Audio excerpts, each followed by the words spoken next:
Hello students, आज हम लोग स्टार्ट कर रहे हैं बहुत ही इंटरेस्टिंग टॉपिक। क्लास 12 का टॉपिक है इंटीग्रेशन। ये क्लास 12 का टॉपिक है इंटीग्रेशन पार्ट 2 है और ये बहुत इंपॉर्टेंट टॉपिक है। अगर आपने पढ़ा था क्लास 12 में डिफरेंशिएशन, अगर आपको डिफरेंशिएशन याद हो तो बस उसका ये रिवर्स होता है। ओके, तो यहाँ लिखा हुआ भी है integration is the inverse process of the differentiation, उसका ये इनवर्स होता है। तो आपको डिफरेंशिएशन अच्छे से याद होना चाहिए, तो आप जाके इसको अच्छे से सॉल्व कर पाओगे। ठीक है, इसको सॉल्व करने के पहले इसमें कुछ इंपॉर्टेंट फॉर्मूले बता दूं मैं आपको कि x raise to the power n into dx का फॉर्मूला होता है x raise to the power n plus 1 upon n plus 1 plus c plus constant, इसमें कांस्टेंट टर्म ऐड होता है। जैसे cos x का होता है sin x का minus cos x integration, sec square x का tan x integration, cos x into cot x का minus cos x plus c, sec x into tan x का sec x plus c, cos x square x into dx का minus cot x plus c। इस तरह से पूरा formula है e पे power x का e पे पावर x 1 अपॉन x का log x बेस e और a पे पावर x का a पे पावर x log a। ये आपको फॉर्मूला है और ये पूरा फॉर्मूला आपको याद होना चाहिए, तभी भी इस क्वेश्चन को सॉल्व कर पाओगे। चलिए स्टार्ट करते हैं, हम लोग क्वेश्चन स्टार्ट करते हैं। तो मैं यहीं पे आपको बता देता हूं, ये बहुत इंपॉर्टेंट चैप्टर है और थोड़ा बड़ा चैप्टर है, जिसको ध्यान से पेशेंस से पढ़िएगा अच्छे से। ठीक है बच्चों, चलिए स्टार्ट करते हैं exercise 7.1। Exercise 7.1 question number first, sin 2x। इस sin 2x का आपको इंटीग्रेशन फाइंड आउट करना है। मेथड क्या है? फाइंड द एंटी डेरिवेटिव्स, मतलब एंटी डेरिवेटिव्स मतलब क्या होता है? इंटीग्रेशन। ठीक है, of the following by the method of inspection. एक मेथड ऑफ इंस्पेक्शन होता है, उसके थ्रू आपको इसका क्या फाइंड आउट करना है? इसका इंटीग्रेशन फाइंड आउट करना है। तो आप पहले देखो कि ये sin x किसका डिफरेंशिएशन होता था? sin x किसका डिफरेंशिएशन होता था? याद करो आप, sin x किसका होता था? cos x का होता था माइनस sin x। आपको याद है cos x का क्या होता था? cos x का डिफरेंशिएशन माइनस sin x होता था, ये आपको याद है। ओके, तो यहाँ पे 2 है, तो क्या हम ऐसा लिख सकते हैं कि d upon dx cos 2x का डिफरेंशिएशन क्या हो जाएगा? माइनस sin 2x, और 2 कांस्टेंट टर्म जो है वो बाहर आ जाएगा। ऐसा कर सकते हैं हम लोग। अब देखो हम लोग को लाना क्या है? sin 2x लाना है, माइनस और 2 को नहीं लाना है। तो माइनस और 2 को दोनों साइड डिवाइड कर दोगे, तो यहां भी -2 से डिवाइड कर दिए, यहां भी -2 से डिवाइड कर दिए। ठीक है, इससे क्या हो गया? ये टर्म कट गया। अब इसको इंटीग्रेट कर दिए, इसको इंटीग्रेट करने से ये क्या हो गया? पहले इसको लिख लो कि sin 2x का इंटीग्रेशन क्या हो गया? ये टर्म हट जाता है, डिफरेंशिएशन दोनों इनवर्स होता है, दोनों हट जाता है, तो क्या होता है? -1 अपॉन 2 cos 2x होता है। ये मेथड ऑफ इंस्पेक्शन मेथड है। अगर इसको डायरेक्ट आपको करना हो तो डायरेक्ट कैसे करोगे? जैसे i इक्वल्स टू क्या है? sin 2x। हमने मान लिया i मींस इंटीग्रेशन, तो i इक्वल्स टू क्या हो गया? sin 2x आ गया। इसका इंटीग्रेशन निकालना है। ठीक है, तो आप पढ़ चुके हो sin 2x का इंटीग्रेशन, sin x का इंटीग्रेशन क्या होता है? माइनस cos x होता है। ठीक है, तो इसका इंटीग्रेशन क्या हो जाएगा? जब भी इंटीग्रेट करोगे तो dx के रिस्पेक्ट में किया जाता है। तो sin x का आप पढ़ चुके हो, क्या होता है? माइनस cos x होता है। तो इसको लिखोगे माइनस cos x। अब जो यहाँ कांस्टेंट टर्म होता है इंटीग्रेशन में, वो नीचे आ जाता है। तो इसकी वैल्यू क्या हो गई? -1 अपॉन 2 cos 2x इसकी वैल्यू हो गई। बहुत इंपॉर्टेंट है, बहुत अच्छा कंसेप्ट है, ध्यान से देख लो। दोनों मेथड से आप कर सकते हो। ठीक है, चलिए क्वेश्चन नंबर सेकंड देखते हैं। इसमें आपको डिफरेंशिएशन का भी रिवीजन करना पड़ेगा बच्चों। चलिए क्वेश्चन नंबर सेकंड आपको है cos 3x। Question number second है cos 3x। तो आपको पता करना पड़ेगा पहले कि cos 3x का डिफरेंशिएशन क्या होता था। तो आपको याद है sin x का? तो आपको याद है कि sin x का डिफरेंशिएशन क्या होता था? cos x होता था। ये आपको याद है कि sin x का डिफरेंशिएशन क्या होता था? cos x होता था। तो यहां हम लिख सकते हैं कि sin 3x का डिफरेंशिएशन क्या होगा? तो क्या होगा sin 3x का? अभी आपने देखा कि sin क्या होता है? cos तो cos 3x होगा। यहाँ पे 3 एक कांस्टेंट टर्म है, इसलिए 3 जो है आगे आ जाएगा। ओके, हमको लाना क्या है, cos 3x, मतलब हमको 3 से डिवाइड करना है। तो नेक्स्ट स्टेप में हमने क्या किया, 3 से डिवाइड कर दिया। यहां क्या हो गया, 3 cos 3x अपॉन 3, 3 से 3 कट गया। ठीक है, अब क्या करेंगे, इसको इंटीग्रेट करना है। तो इंटीग्रेट करने से क्या होगा, वो इंटीग्रेशन से साइन हट जाएगा क्योंकि इसका इनवर्स होता है, ये आगे आ जाएगा। तो cos 3x का इंटीग्रेशन क्या हो गया, sin 3x अपॉन 3 हो गया।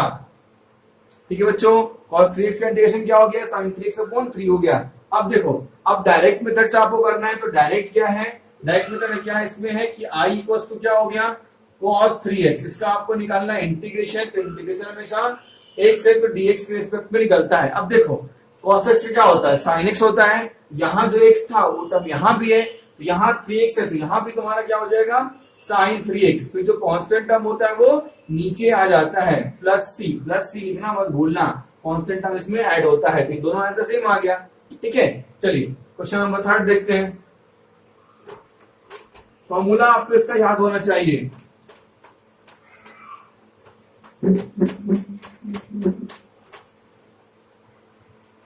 क्वेश्चन नंबर 3 देखिए, क्वेश्चन नंबर 3 है e raise to the power 2x। Question number 3 क्या है बच्चों, e raise to the power 2x। ठीक है, इसको मेथड ऑफ इंस्पेक्शन के मेथड से करना है, फिर डायरेक्ट भी करेंगे। तो हम जानते हैं किसका होता है, तो d अपॉन dx e पे पावर 2x लिखोगे यहाँ पे। We know that d upon dx e पे पावर 2x का डिफरेंशियल क्या होगा, 2 कांस्टेंट टर्म बाहर हो जाएगा और e पे पावर 2x हो जाएगा, ये हम जानते हैं। ठीक है, अब वहां पे आपको लाना क्या है, e पे पावर 2x लाना है। तो डिवाइडिंग टू बोथ साइड, यहां भी आप 2 से डिवाइड करोगे, दोनों साइड हमने 2 से डिवाइड कर लिया। यहां भी 2 से डिवाइड किया और यहां भी 2 से डिवाइड किया, तो दोनों साइड हमने 2 से डिवाइड कर लिया। तो ये क्या हो गया, अब क्या करोगे, इंटीग्रेशन बोथ साइड। तो ये क्या हो गया, इंटीग्रेशन e पे पावर 2x इक्वल्स टू, इसका क्या हो गया, 1/2 e पे पावर 2x, ये इसका इंटीग्रेशन हो गया। अगर आपको डायरेक्ट करना है तो डायरेक्ट कैसे करोगे, i इक्वल्स टू e पे पावर 2x, ये सेकंड मेथड है, ये डायरेक्ट मेथड है जो आप फॉर्मूला पुट करके कर सकते हो। देखो e पे पावर x का भी मैंने बताया था इंटीग्रेशन, e पे पावर x का e पे पावर x ही होता है। तो यहाँ पे आप लिखोगे e पे पावर x, अगर 2 जो कांस्टेंट है वो नीचे आ जाएगा, प्लस कांस्टेंट। ठीक है, ये आपका आंसर हो गया। चलिए इजी है, क्वेश्चन नंबर 4 करते हैं।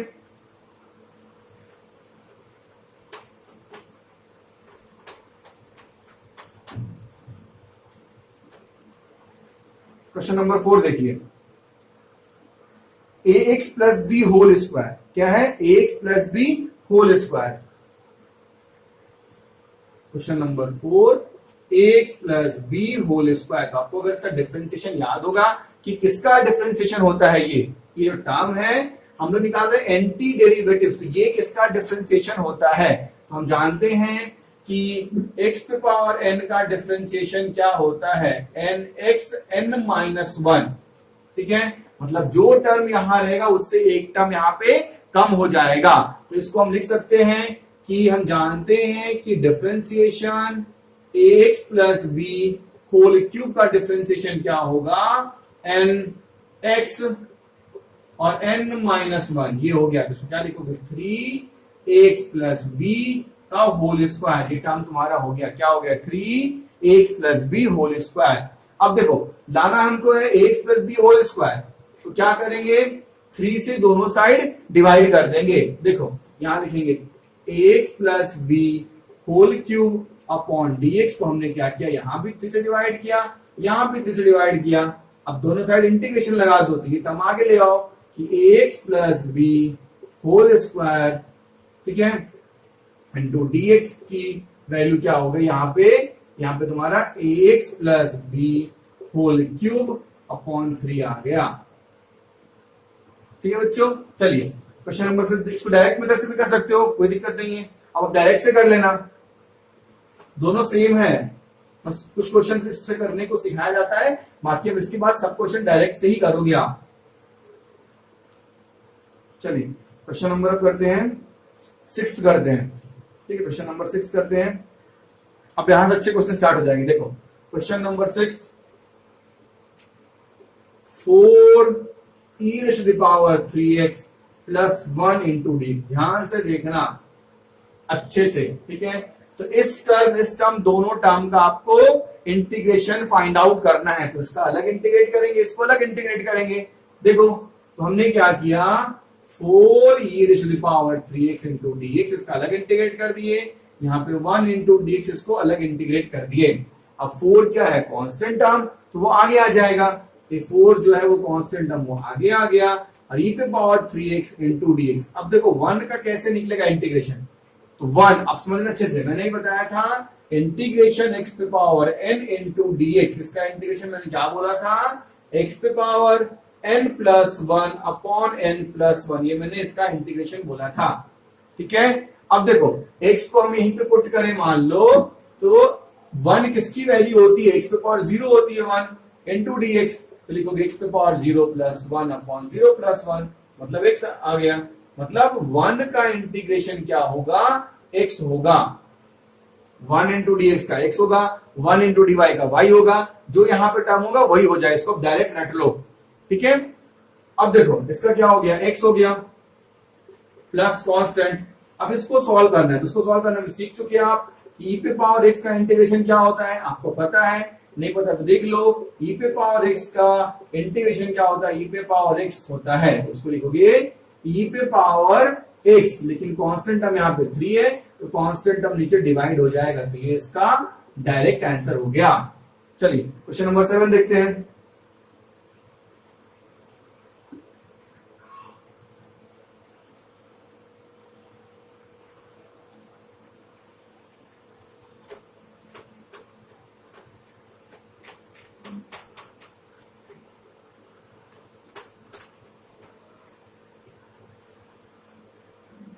चलिए क्वेश्चन नंबर 7 देखते हैं, ठीक है। क्वेश्चन नंबर 7 देखो,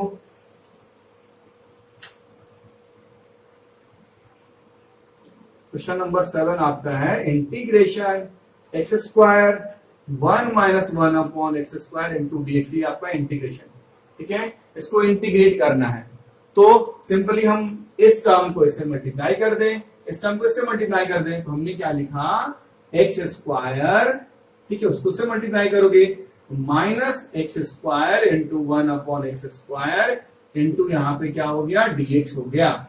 अब यहाँ क्या लिखोगे, x² माइनस 1 इंटू dx हो गया।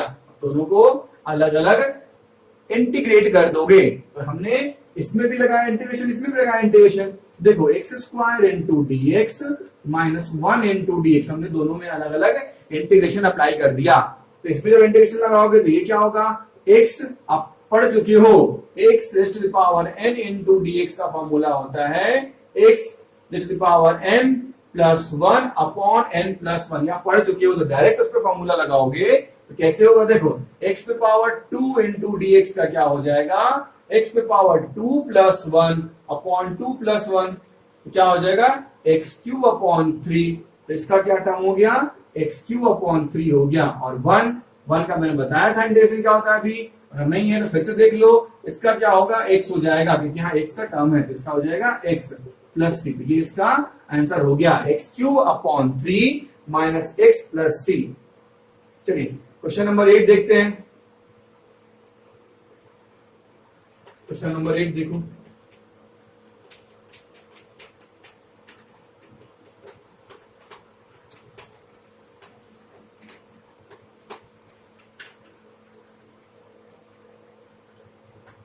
Question number 8, ax² plus bx plus c into dx, इसको आपको इंटीग्रेट करना। तो कैसे करोगे, सबको अलग अलग इंटीग्रेट करोगे, तो ax² into dx plus bx into dx plus c into dx, तीनों टर्म को अलग अलग हमने इंटीग्रेट कर दिया। अब a जो कांस्टेंट टर्म उसको बाहर ले आया, यहां क्या हो गया, x² इंटू dx, b बाहर आ गया तो x इंटू dx, और c बाहर आ गया तो यहां 1 इंटू dx हो गया। अब देखिए, अब यहां पे क्या हो गया, a एक्स स्क्वायर का इंटीग्रेशन अभी मैंने सिखाया था आपको कि एक्स स्क्वायर का इंटीग्रेशन क्या होगा, 2+1/2+1 मतलब x³/3 होगा। तो इसको क्या लिखोगे, x³/3 प्लस कांस्टेंट। फिर इसका क्या होगा, इसका भी देखो x का क्या होगा, इसमें पावर कुछ नहीं मतलब 1 है, तो इसको लिखोगे 1+1/1+1 मतलब x²/2 हो गया। ठीक है, अब देखो इसका क्या लिखोगे, x²/2 प्लस c, और 1 का क्या बताया मैंने, x बताया, तो इसका क्या हो जाएगा, ax³/3 bx²/2 प्लस cx, और तीनों का कांस्टेंट टर्म एक साथ c हो जाएगा। ये इसका आंसर हो गया क्वेश्चन नंबर 8 का।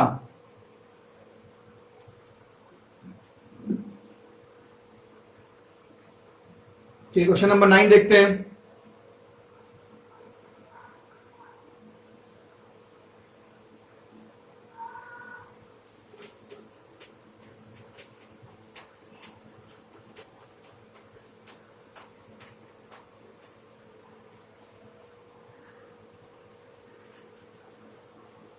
क्वेश्चन नंबर 9,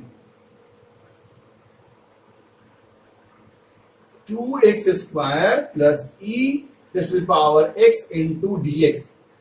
इसको कैसे करोगे, इसको सिंपली दोनों को अलग अलग इंटीग्रेट कर दोगे। ठीक है, तो दोनों को हमने अलग अलग इंटीग्रेट किया, 2x² into dx plus e⁻x into dx, दोनों को अलग अलग हमने इंटीग्रेट कर दिया। अब 2 कांस्टेंट टर्म में बाहर आ जाएगा, तो 2 बाहर आ गया, तो यहां लिखा x² इंटू dx, और e⁻x का आपको पता है e⁻x प्लस c होता है। अब x² का इंटीग्रेशन आप सीख चुके हो, मैं बार बार बता रहा हूं, अच्छे समझ लो कि x⁻n इंटू dx का होता है x⁻n+1/n+1, तो स्क्वायर का क्या हो जाएगा, स्क्वायर का सेम यहाँ पे x⁻2+1/2+1 दैट मींस x³/3 हो गया।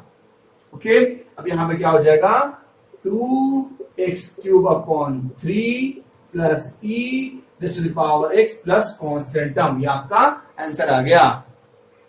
चलिए क्वेश्चन नंबर 10 करते हैं।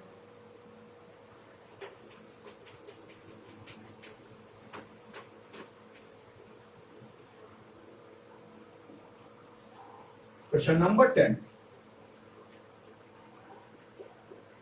√x minus 1/√x whole square into dx। इसको कैसे सॉल्व करोगे, ये आपका हो गया a माइनस बी का होल स्क्वायर। ठीक है, तो a माइनस बी का होल स्क्वायर आपको पता है क्या होता है, a² plus b² minus 2ab, तो इसको लिखोगे a² plus b² minus 2ab। इससे ये कट गया, तो अब क्या हो गया, इनटू इस पूरे को इंटीग्रेट भी करना है, तो यहाँ पे dx भी लिखना पड़ेगा। अब देखो x² का √x इंटू √x कितना होता है, आपको पता होगा कि √x इंटू √x की वैल्यू x होती है। ठीक है, कैसे, अगर नहीं पता तो देख लो, √x इंटू √x को लिख सकते हैं √x का होल स्क्वायर। अब इस रूट को क्या लिखते हैं, रूट की वैल्यू 1/2 होती है, पता आपको 1/2, 2 से 2 कट गया, x आ गया। ठीक है, हमने इसको लिख दिया x plus 1/x minus 2 into dx, सबको इंटीग्रेट करना है। ठीक है, तो इसको इंटीग्रेट करो, इसको इंटीग्रेट करो, इसको इंटीग्रेट करो, तीनों को। यहां लिखा x into dx plus 1/x into dx minus 2 into dx। आप जानते हो कि x का क्या होता है, अभी मैंने बताया था x⁻n+1/n+1, तो क्या होगा, इसका इंटीग्रेशन x²/2, और 1/x का फॉर्मूला होता है 1/x इंटू dx का फॉर्मूला होता है इंटीग्रेशन का log x प्लस c, ये फॉर्मूला होता है। तो यहां पे हम लिख देंगे log x, और 2 बाहर आ जाएगा, यहां 1 हो जाएगा, इसका इंटीग्रेशन 2x, ये आप सीख चुके हो, ये चीज ध्यान से देखना, इसका इंटीग्रेशन क्या हो जाएगा, इसका इंटीग्रेशन आपको 2x हो जाएगा। ठीक है, चलिए अब क्वेश्चन नंबर हम लोग करते हैं 11 करते हैं।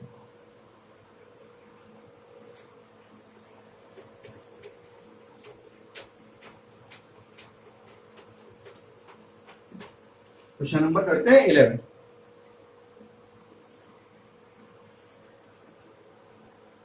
11। में आपको क्या दिया हुआ है, x³ plus 5x square minus 4 upon x square into dx। ये आपको क्वेश्चन हो गया। ठीक है, इसको सॉल्व करना है। इसको सॉल्व कैसे करोगे? हम जानते हैं ये अपॉन ये लिख सकते हैं, ये अपॉन ये और ये अपॉन ये लिख सकते हैं। तो हमने क्या किया, x cube upon x square into dx, फिर next 5x square upon x square into dx, direct कर रहा हूं मैं, 4 upon x square into dx। तीनों को सेपरेट कर दिए और तीनों को अलग अलग क्या करोगे, अलग अलग इंटीग्रेट कर दोगे। ठीक है, अब चलो इसका क्या होगा, ये कट जाएगा, ये आपको x हो गया, ये कट गया। अब देखो ये क्या बचा आपको, x इंटू dx, ये क्या हो गया 5 इंटू dx, और ये आपको क्या हो गया 4x पे पावर माइनस 2 इंटू dx हो गया। अब ये फॉर्मूला आप पढ़ चुके हो, ये क्या होता है, मैं बार बार बता रहा हूं, x इंटू dx से कैसे निकलेगा, x पे पावर 1 प्लस 1 अपॉन 1 प्लस 1, मतलब x स्क्वायर अपॉन 2 हो जाएगा। तो यहां पे आप लिखोगे x square upon 2 plus 5x minus, अब इसको देखो 4 बाहर आ गया, अब इसका इंटीग्रेशन कैसे निकलेगा, x पे पावर माइनस 2 का कैसे निकलेगा। आप देखो, अगर x पे पावर माइनस 2 का आपको इंटीग्रेशन फाइंड आउट करना है तो सिंपल इसी मेथड से, x पे power n plus 1 upon n plus 1, x पे पावर माइनस 1 अपॉन माइनस 1। ठीक है, तो ये क्या हो जाएगा, इसका इंटीग्रेशन ये नीचे आ जाएगा, तो 1 अपॉन x इंटू dx, और जो माइनस टर्म है यहाँ के प्लस हो गया, तो इसका आंसर ये हो गया।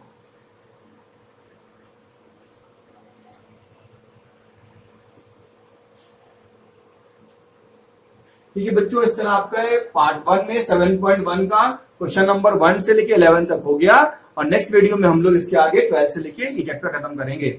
ओके बच्चों, thank you, take care, bye bye.